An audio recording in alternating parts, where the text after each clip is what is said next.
Cavalcade of America, presented by DuPont, maker of better things for better living through chemistry.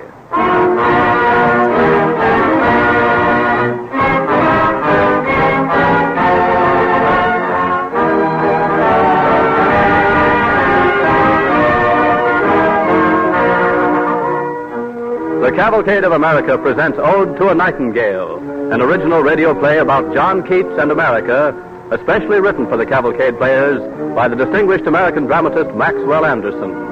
Our orchestra and the original musical score are under the direction of Don Voorhees.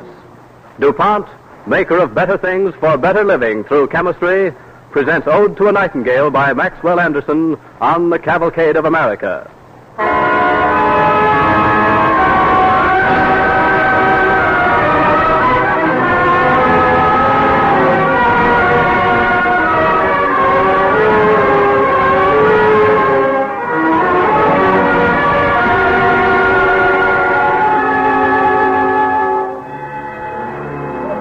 London, the year 1809. Upstairs over an old livery stable at the sign of the Swan and Hoop, young John Keats, barely 14, keeps lonely vigil with his dying mother. John. Yes, Mother? There are some things I want to say to you. Not in the middle of the night, Mother. The doctor says you must rest all you can. I'm awake. And things come clear to one in the night. What I have to say is that they brought me a paper today. And I signed it. A paper? A paper making Mr. Abbey guardian. In case. But just in case. If I weren't here, there'd have to be somebody to look after things. It's going to be you, Mother, and nobody else. Never fail the others, John. You're the oldest, and you'll be the wisest among them. Promise me you'll watch over Fanny and George and Tom. Yes, Mother. I'm suddenly so cold. Lift me up. Is that better? Yes. Oh, I wonder. Don't be frightened. But I wonder if this could be the end. I wonder...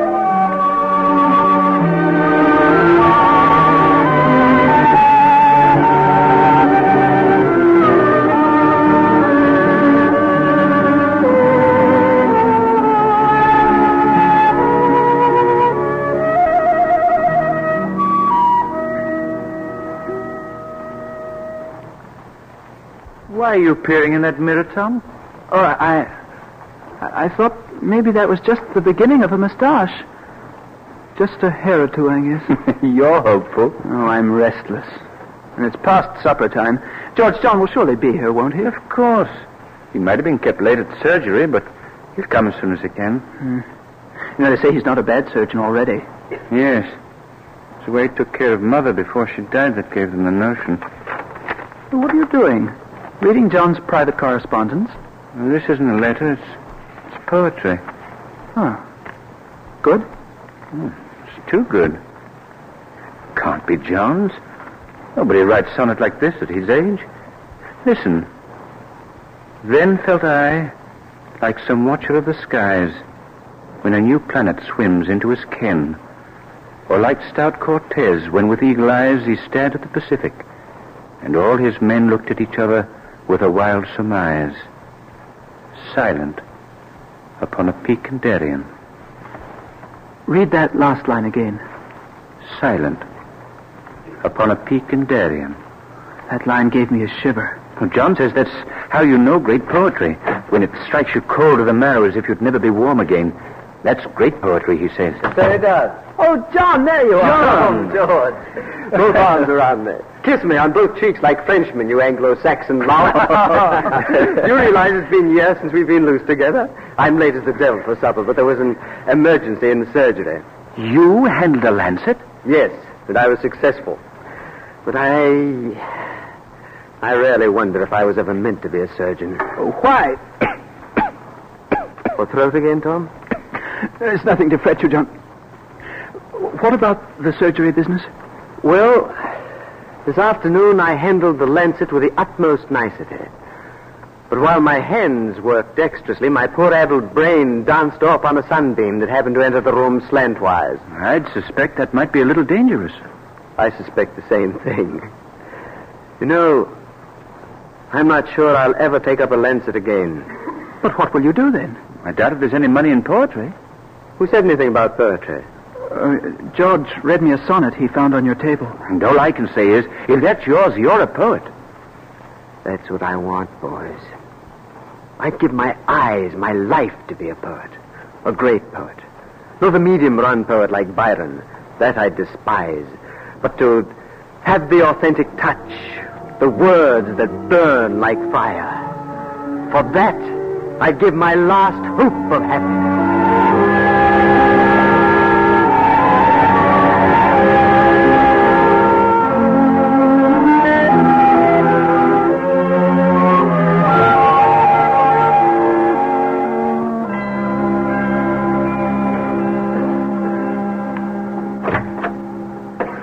Come in, George. Thank you, John. Come in, Georgiana. Thank you.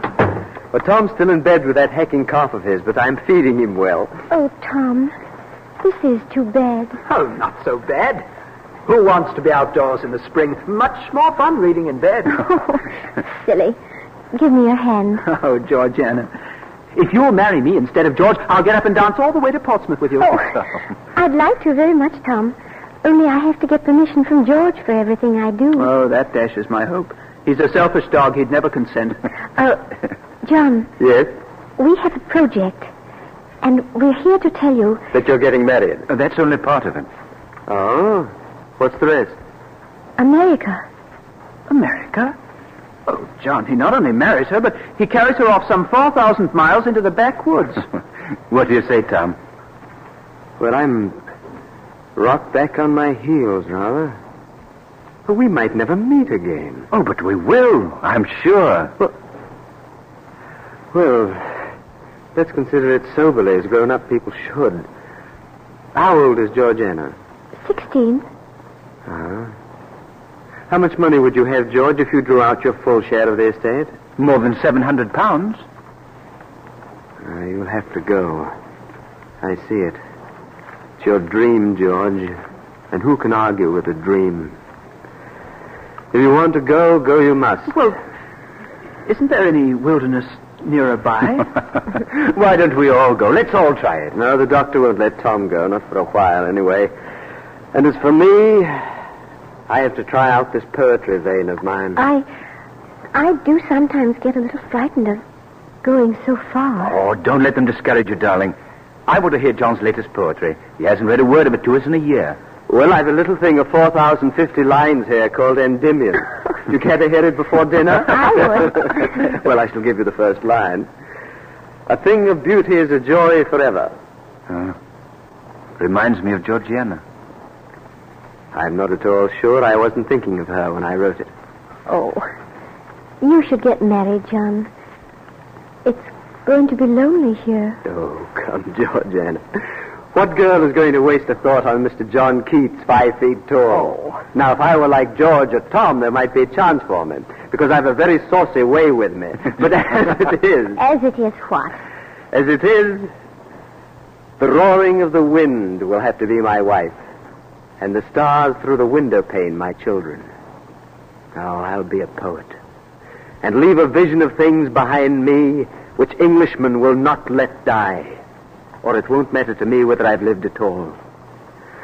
George, this venture of yours toward America is like my venture into poetry. Everything on the one throw. And if we don't win, there's no help.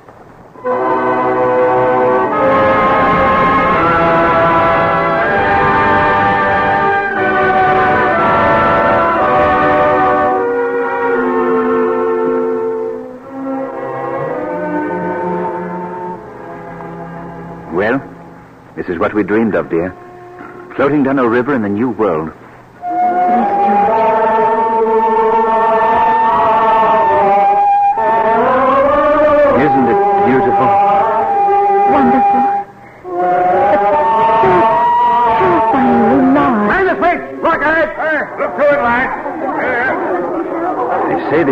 ends in the Mississippi.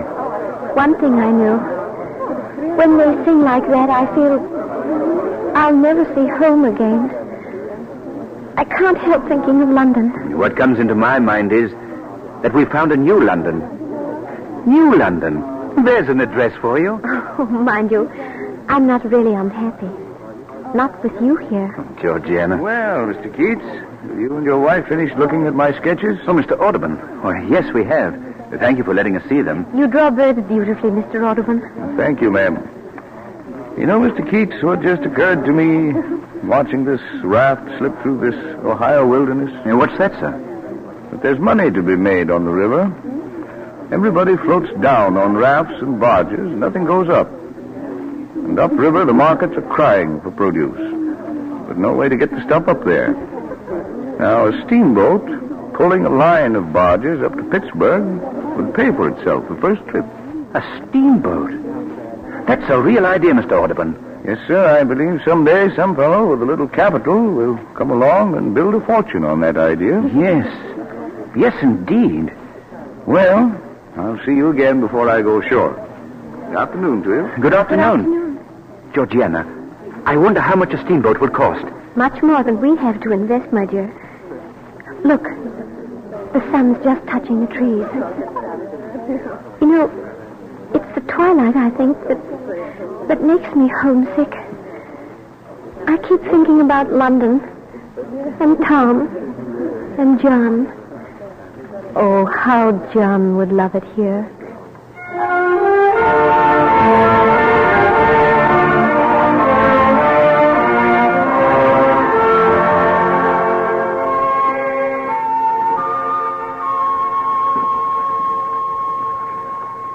John, do you ever wish you'd gone to America with your brother?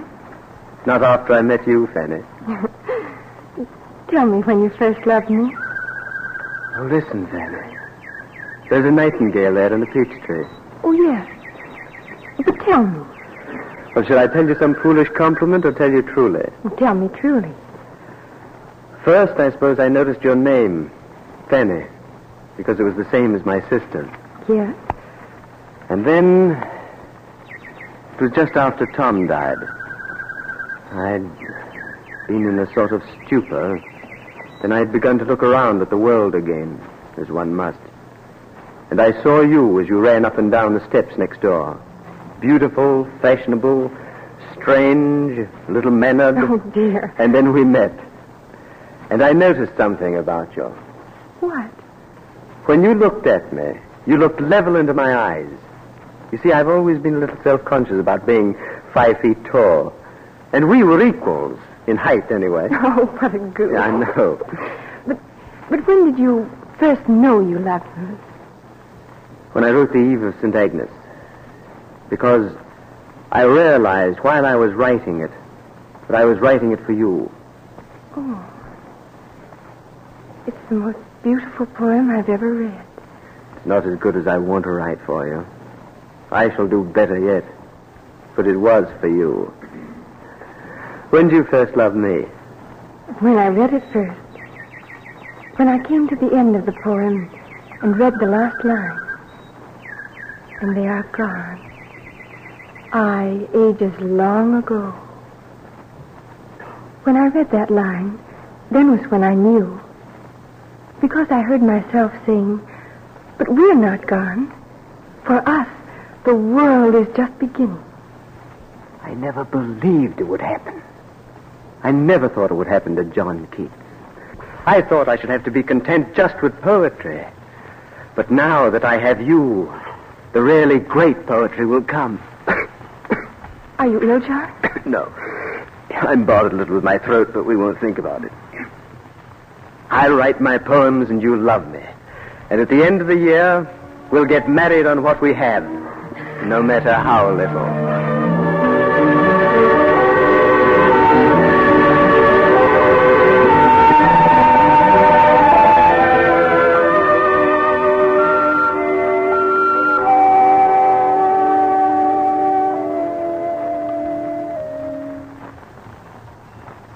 Darling, I must tell you something. What is it, John? I've been afraid of this for more than a year. Something has happened that may alter our plans. Yes, John? There's no use not saying it, and you must know. Just a moment ago, as I came in the door, I coughed. And I knew what it meant. But you've always had that cough. Yes, but this time it was different. Now I know. It wouldn't be fair to you if we were to marry. How long it will take is a little uncertain, but the end is not uncertain. Oh, I shall marry you tomorrow and nurse you back to health. Darling, you can be hopeful, but I've been a surgeon. I know.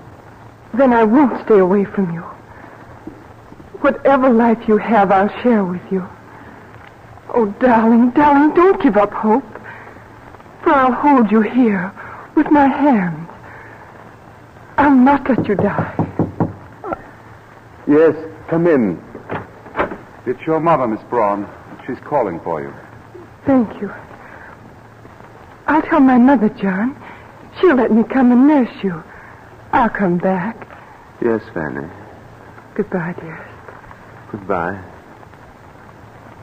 Can I get anything for you, John? Charles, will you please hand me that pile of manuscript at the end of the desk? Yes, surely. Well, there's enough here for a book now, John. There might be enough to make a volume. Might bring a little something. Let's see. To a Nightingale, La Belle Dame sans Merci. I'll see who it is. What? Charles. What? Who is it? Who's out there, Charles? Someone to see you, John. John. George. What is it, the ghost of George? It's George, boy, and no ghost. All the way from Louisville, Kentucky. How in the world did you get here? By ship. It's the only way there is. George. Oh, what a relief to see you. And to see you. Did you bring good news? Well, we're well. All three of us. You've a child? Son. Oh, you lucky, lucky George. Well, not lucky in everything, though.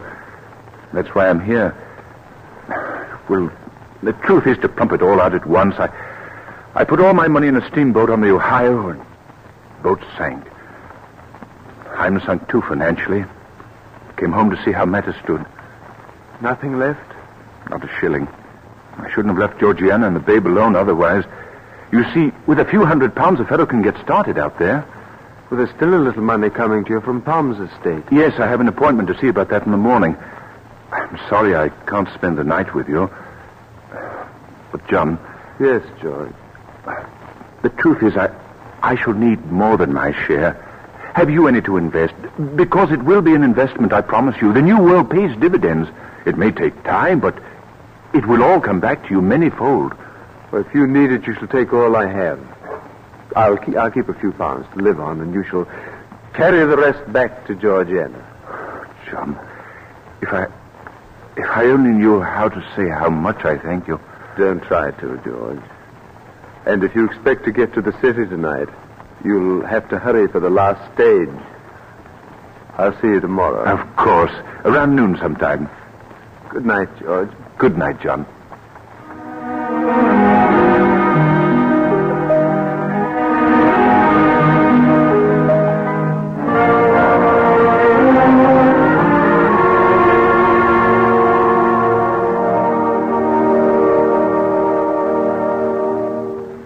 Mother will be over soon, darling. We'll take turns watching you.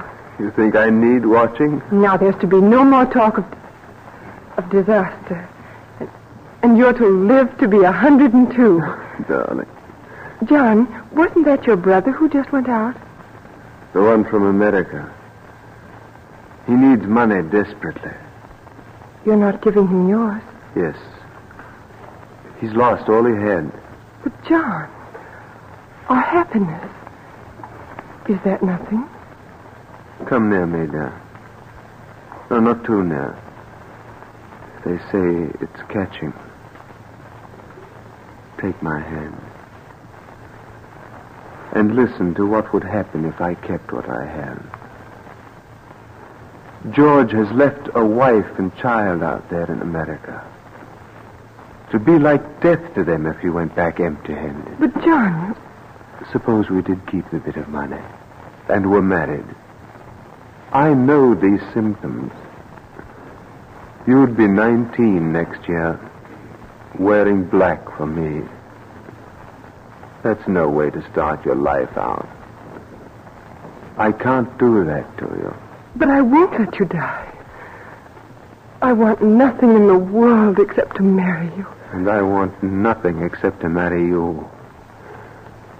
But, Fanny, if it were your decision, would you keep the money for us and send George back to his wife and child empty-handed? Well, no. No. But your poetry, darling, you toss away all you have to live on, and there's your great poetry waiting to be written. I've written my poetry. It's not good enough. But I had only a year. The year's not enough for greatness.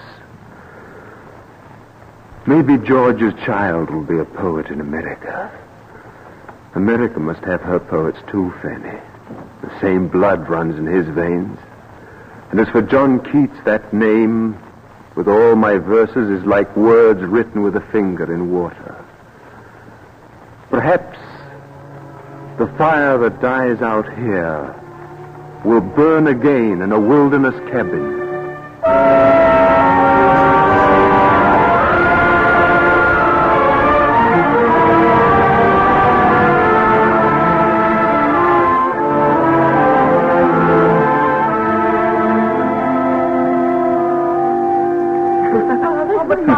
All right, go ahead. Go down to the river if you like.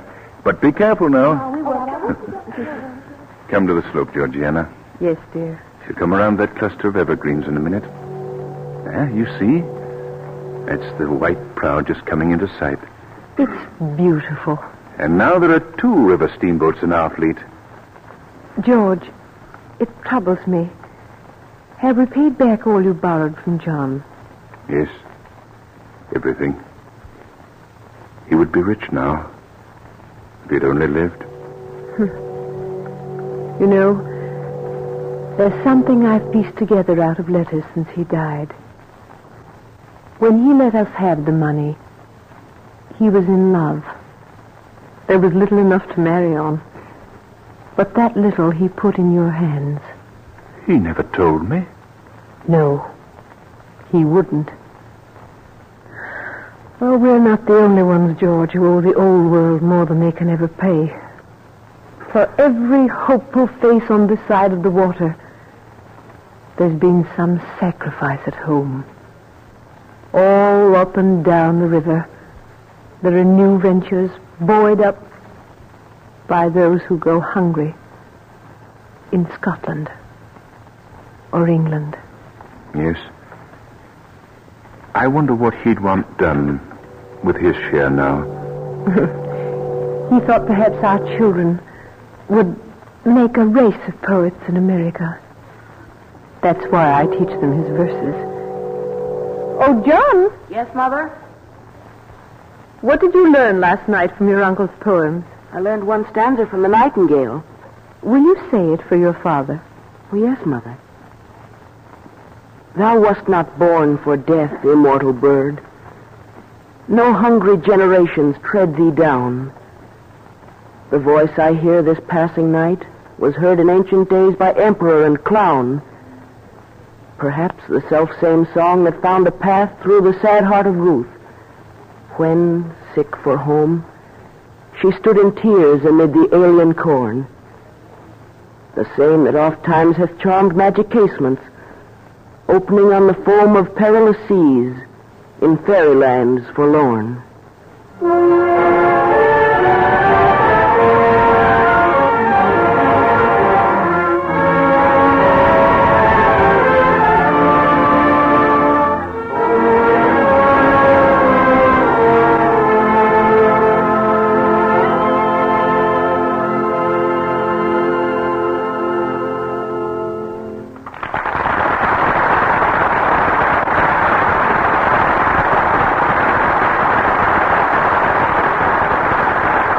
Maxwell Anderson our thanks for writing Ode to a Nightingale, especially for the Cavalcade players. And to the players, our congratulations for their performance. And now DuPont brings you news of chemistry at work in our world. The story of the night flight of the Stratoliner. At LaGuardia Airport in New York, the ground crew gives a final polish to great gleaming wings that measure 107 feet from tip to tip. 25 passengers step aboard. The airtight hatch swings shut like the great steel door of a bank vault. Inside, the passengers make themselves comfortable in a spacious cabin. The very air seems to tremble as 4 motors, each of 1,200 horsepower, roar into action. The light on the traffic tower blinks. Then up she goes, almost straight up, it seems to the people watching. Flying at 18,000 feet, the Stratoliner leaves New York at 8:15 in the evening. Outside the cabin, the air is thin. Inside, it's kept at normal pressure. Around 11:30, the giant plane puts down in Chicago. At 6 in the morning, with the sun well up, it's over New Mexico. A little later, it glides down to Los Angeles, coast to coast in 15 hours and 38 minutes. Last year, American airliners flew 94.5 million miles and carried nearly 2.5 million passengers and 5 million pounds of freight. And to every one of those miles, chemistry contributed. Modern planes, including fighting planes, owe much of their efficiency to neoprene, DuPont's chemical rubber. Neoprene seals on the variable pitch mechanism of an airplane propeller help it do its job efficiently at all temperatures and under all sorts of operating conditions.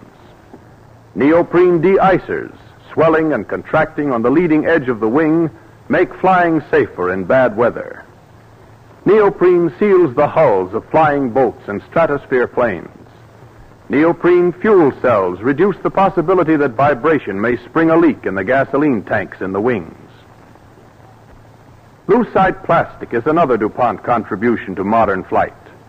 Light in weight, crystal clear, practically non-shatterable, weather-resistant, easily molded to streamline curves, Lucite is the ideal material for windows that give the pilot and other members of the crew full vision. Dozens of plastic parts go into today's planes. The newest is an indicator that monitors the oxygen line to pilot and passengers. A little red bead rises and falls in a transparent lucite column on the instrument panel. If the flow of oxygen stops for any reason, the red bead drops to the bottom of the tube where a light shines through it, making it an automatic danger signal. High in the sky over America these days, thousands of wings flash in the sun. Some fly low. Some, like the Stratoliner, fly so high that the eye catches only a dazzling glint of sunshine on metal. But all of them represent the transport of a busy nation hard at work. The chemist who helps to bring us modern flight is bringing us, in the words of the DuPont pledge, better things for better living through chemistry. And now Ted Jewett with word of next week's program. Our play next week is called A Passage to Georgia. It is the story of James Oglethorpe, who, with a sense of true justice, founded an American colony with men who had been cruelly held in old-world debtor jails. Our star is Alfred Shirley of the Cavalcade Players. We hope you'll join us for this story on the next broadcast of the Cavalcade of America. On the Cavalcade of America, your announcer is Clayton Collier, sending best wishes from DuPont.